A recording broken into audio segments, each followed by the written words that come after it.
The Army has decided not to buy the next variant of the CH-47F Chinook cargo helicopter for the conventional force.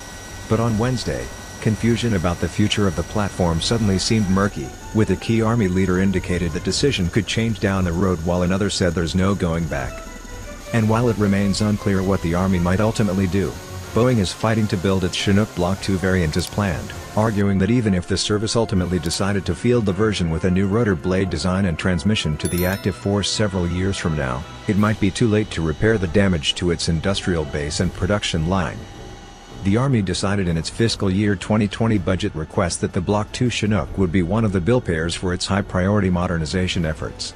The service is trying to field two brand-new helicopters to replace part of the AH-64 Apache and UH-60 Black Hawk helicopter fleets in record time, while also trying to develop and procure long-range precision fires, a new air and missile defense system, manned and robotic combat vehicles, and revamp its network. The service said it would only buy Chinook Block II helicopters in the form of the G model, a special operations version. Only 69 of those will be built. Boeing is already under contract to build engineering and manufacturing development versions of the CH-47F Block II and to begin building G-model aircraft. Boeing took pains at the Army Aviation Association of America's annual summit, hosting an early morning media briefing April 16 at the show, to hammer home the negative impact stopping the Block II line for a number of years might have on the company, its suppliers and the Army itself. Just a few hours later, Army Vice Chief of Staff General James McConville, who is nominated to become the next service chief, told reporters the Army is comfortable with where it is with the Block II decision, but he tempered that, adding, "I think in 2 to 3 years, we will have a better idea about where we are, as far as developing the helicopters we talked about, and that will drive that decision." But over at the Pentagon on the same day, Army Secretary Mark Esper told another group of reporters that the service would not be rethinking its plans to build CH-47 Block IIs for the conventional force. "We made our decision. We understand the pros and cons of it," Esper said, noting the Chinook F model is the youngest in the fleet.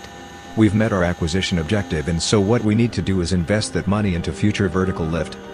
Esper stressed the need for the Army to procure an attack reconnaissance aircraft to fill a long vacant gap in capability and a long-range assault aircraft that can penetrate Russian and Chinese air defense systems. "The Army is not going to do it with the CH-47, he said.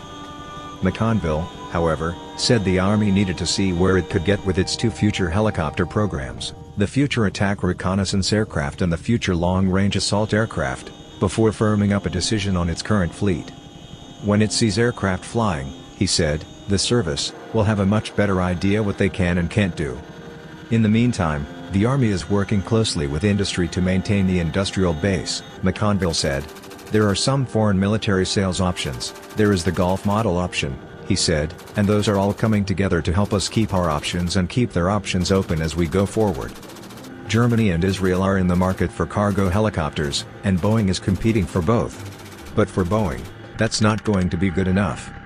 "The reality of this is a production line that depends heavily on U.S. Army production," Randy Rote, Boeing's Director of Business Development for Cargo Helicopters, said. "There are over 900 Chinooks around the world and 542 of them are U.S. aircraft," he said. "All the internationals in the world, if they come back to upgrade to Block II, is going to have a hard time in any real quantities sustaining the production base," Rote said. Boeing already had a plan to cope for a 4-year gap between the ramping down of Block I production and the ramping up of Block II. The reality of the Delta has been known for some time and the company has had time to prepare, according to Chuck DeBundo, Boeing's H-47 program manager. The goal already to cope with that Delta was to bridge the gap with international orders. "With no F-model Block II aircraft to build for the conventional force," he said, "it would be very difficult to fill a bathtub that wide, if another 5 years went by with no orders for the active Army. And with that level of uncertainty going forward for the Chinook," Rote and DeBundo said, "the industrial base could suffer in a variety of ways which could result in losing entire suppliers permanently." "Asking a company to hold off supplying parts for a year is a challenge," Rote said, "but to ask them to hold off for 5 years or longer, that is a business lifetime. And once those suppliers are gone or unable to produce the parts needed at an affordable quantity," DeBundo argued, "replacements and spares for the 900-plus Chinooks flying around the world will get more and more expensive." When asked about the fears that Boeing has telegraphed, McConville said, "We have discussed it with Boeing now that the budget is in place and we are working with them for some innovative solutions in order to move forward. but added, "We don't have all of those worked out right now." But the problem isn't just about supporting the industrial base. As Rote noted, the Army does not have a plan to recapitalize the F-model fleet because Block II was supposed to accomplish that. Boeing is now hoping to change the Army's mind as it finalizes its FY 21-25 budget plan and see a full restoration of funding to build Block II for the conventional force, according to Rote and Dabundo.